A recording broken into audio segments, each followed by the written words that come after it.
नमस्कार साथियों, आज मैं आपको एक ऐसे मामले की पूरी ग्राउंड पड़ताल बताऊंगा जो मामला पिछले काफी दिनों से सुर्खियों में है।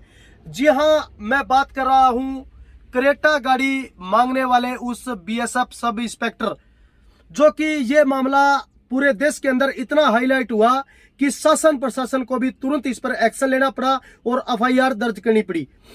अब आपको पूरी डिटेल में बताता हूं कि महेंद्रगढ़ जिले के गांव अकोदा की एक बेटी की शादी दनोदा गांव के एक युवक के साथ तय हुई थी।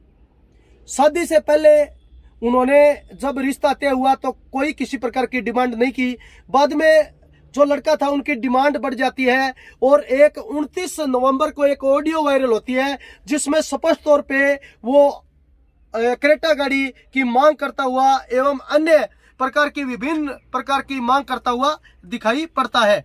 और इसके बाद ये ऑडियो इतना हाईलाइट हुआ कि प्रशासन को तुरंत इस पर एक्शन लेना पड़ा, एफआईआर दर्ज करनी पड़ी। और बाद में जो ऑडियो है उसमें लड़की स्पष्ट तौर पे कहती है कि ये कुछ आपकी ये डिमांड है, ये हम इतना जो है नहीं कर पाएंगे। इसके बाद वो बारात लेकर भी नहीं आए और उसकी जो लड़का था उसकी माँ पर, उसके बाप पर और उसके खुद के ऊपर मामला दर्ज हुआ।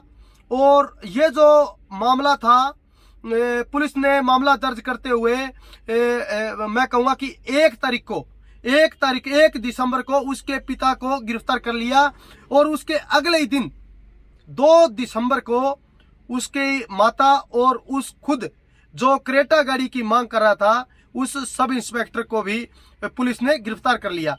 तो एक तो बात यह है कि जो दहेज के लॉबी है उन पर यह कानून का एक बहुत बड़ा तमाचा जो है पड़ा है, क्योंकि दहेज के लॉबी आजकल हम देख पा रहे हैं कि किस तरीके से वो दहेज की आड़ में बेटियों को निशाना बनाते हैं। स्पष्ट तौर पे ये दहेज प्रथा जैसी ये जो देश में बीमारी चल रही है, इस तरीके की सामाजिक बुराई जो है खत्म हो।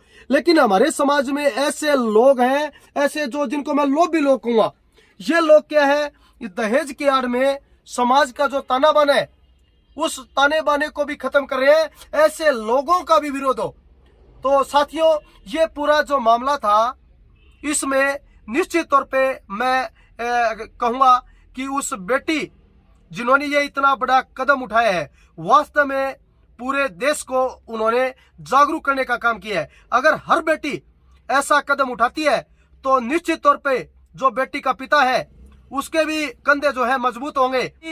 युवक की शादी में हम बहुत ज्यादा खर्च करते हैं, ये हमें खर्च नहीं करना चाहिए। अगर हम बेटियों के जितना पैसा हम दहेज पर खर्च करते हैं, अगर उतना पैसा हम बेटियों पर जिस दिन शिक्षा पर खर्च करेंगे उस दिन निश्चित तौर पर इस देश के अंदर बहुत बड़ा परिवर्तन आएगा। तो साथियों, मैं आपसे निवेदन करता हूं कि जितना आप बेटियों की शादी में खर्च करते हो उतना खर्च आप इनकी शिक्षा पे करो। आज बेटियां भी बेटों से कम नहीं है, बेटियां भी कंधे से कंधा मिला करके इस देश में अपना काम कर रही है। और आज हर बेटी अपने माँ बाप का तो नाम रोशन कर ही रही है, साथ में देश और प्रदेश का भी नाम रोशन कर रही है। तो साथियों, मैं आपसे इतना ही कहना चाहूंगा कि आप दहेज में पैसा न लगाकर अपनी बेटियों को मजबूत बनाओ, अपनी बेटियों को शिक्षित करो, वो पैसा शिक्षा पर लगाओ।